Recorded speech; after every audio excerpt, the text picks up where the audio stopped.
Welcome to this explainer. Today, we're basically acting as your personal research assistant. If you're gearing up as a delegate for the 2026 LCMS Convention in Phoenix, our goal is to equip you with a crystal clear, totally objective look at the Floor Committee 8 Finance Docket. We're going to evaluate these materials with a concerned but fair finance and mission posture. What's our main objective? To see exactly how these resolutions help the Synod serve local ministries through faithful stewardship and transparency, while we unpack the real structural incentives and practical effects of every single proposal. Committee dockets are, incredibly dense. So here's our roadmap to break these complex resolutions down into logical, mission-focused categories before you ever step foot on the convention floor.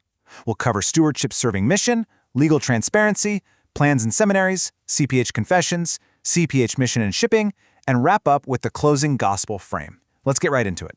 Section 1. Stewardship Serving Gospel Mission. Okay, when we analyze the Committee 8 docket, we have to keep one guiding lens in mind: kingdom over castle. We always need to distinguish between internal institutional administration and our actual outward gospel witness. Remember, the Synod serves congregations and mission fields, not the other way around. We're really looking for an authority flow that promotes low control but high accountability, making sure our financial governance protects trust. Every budget item, every measure of legal prudence should ultimately support theological education, worker care, and local ministry. Moving on to Section 2, Legal Transparency and Accountability.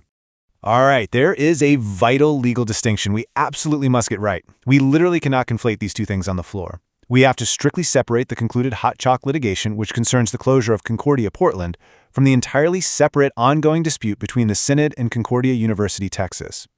That CTX matter, that is a $111 million lawsuit involving governance and property. We've got to track each of these matters completely separately by party and issue. If we don't, we risk misunderstanding the unique financial exposure and transparency questions tied to each one. Let's look at Resolution 8-01. The plain language summary here is that it reaffirms the bylaw 1.5.4 process for disclosing financial records. When you analyze the whereas clauses, the structural incentive is super clear. It wants to foster congregational trust while still legally preserving confidential data. Related to this is Overture 8-16, which encourages transparency specifically regarding that concluded hot chalk litigation. The hope there is to promote unity through actual lessons learned, rather than just retreating into institutional self-protection. So, for your microphone prep, consider this delegate question. Does this resolution create enough accountability without exerting unnecessary control over local ministries? You might really want to ask if the current disclosure procedures are actually enough for delegates to grasp the true financial impact of these settlements. Or, on the flip side, should additional highly specific reporting be required just to give congregations the full picture? That brings us to Section 3, Plans, Governance, and Seminaries. Let's break down Resolution 802. This actually redefines the Concordia plans and clarifies responsibilities for Concordia Plan Services, or CPS. The absolute crucial point to watch here is the authority flow. It requires a 6-month advance notice before creating any new corporate entities, shifting a lot of oversight directly to the CPS board. This is a massive governance change. It's really designed to push for era-comparable transparency before any major structural moves are made. Now, your watch for concerns on this front are heavily tied to worker care and congregational burden. Overture 805 requests action to stabilize benefit costs, while Overture 819 asks CPS to explore cost of living increases for our retirees who are really feeling the squeeze of inflation. The balance here is incredibly delicate. We absolutely must ensure our workers are cared for, but we can't create crushing financial burdens for local congregations in the process. It's a true test of sustainable stewardship. And this number right here? It's crucial. Corporate Synod currently directs about $4 million annually to our 2 seminaries. But if you look at the whereas clauses, they point out a massive shift in how this works. Funding has moved from a centralized model to a decentralized one, meaning over half of it now comes directly from individuals and households. That completely changes how transparency and reporting need to function going forward. So, analyzing the Resolve section of 803, we see a much more outward framing. Because of this major funding shift, the resolution requires a standardized, joint funding report from the seminaries. The stewardship effect is pretty straightforward. We need total financial transparency so the church can faithfully support pastoral formation without any confusion. It effectively shifts the accountability directly toward the individuals and the congregations who are footing the bill. Here's a highly practical delegate question to keep in your back pocket for the floor. How do we ensure this new reporting strengthens local ministry trust without it devolving into institutional self-protection? Don't be afraid to ask for specifics. What exactly will this funding report include? And just as importantly, how will it actually reach the congregations actively funding these institutions so they have the clarity they need to keep supporting our gospel mission? Next up, Section 4, CPH, Confessions and Translations. Resolutions 804 and 805 are really zeroing in on doctrinal clarity. They commend Concordia Publishing House for making careful translation choices that serve the mission well. Furthermore, 804 directs the CTCR, the Commission on Theology and Church Relations, to deliver a feasibility report on adding digital annotations to the online Book of Concord. This whole push is about prioritizing worldwide catechesis and making absolutely sure our theological foundations are accessible on a global scale.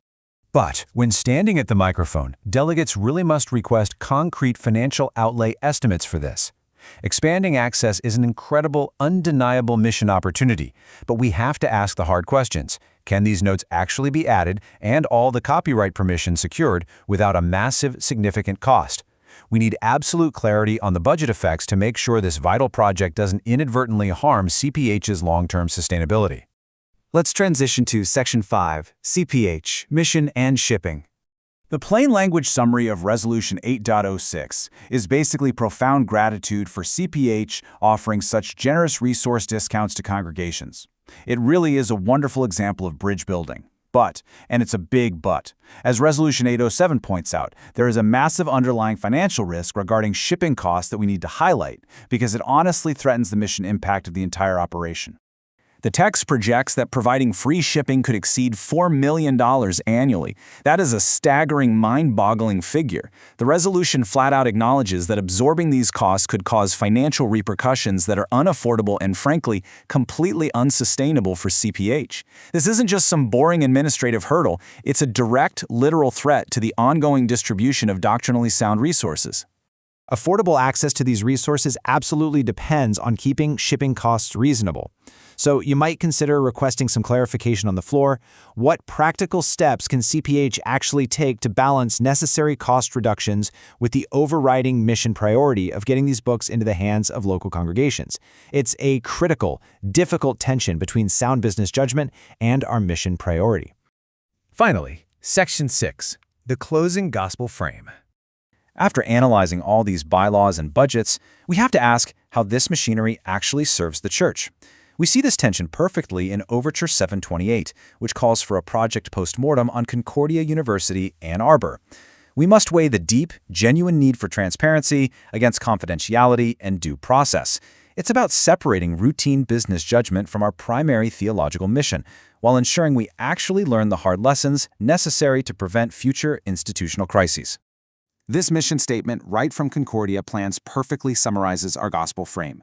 Think about it. Money, benefits, and legal prudence exist solely to support the outward witness of the gospel. They are tools to ensure our workers are cared for and our congregations are equipped. They are never ends in themselves. They are just the mechanisms that fuel the church's confession to a world that desperately needs it. So as you prepare for the convention floor, analyzing every single dollar and bylaw, ask yourself this one question. Does your vote build an inward-facing castle to protect an institution, or does it serve the kingdom? Does it equip local ministries to proclaim to the ends of the earth that Christ is risen indeed? Ultimately, that is the true metric for faithful stewardship. The choice is yours.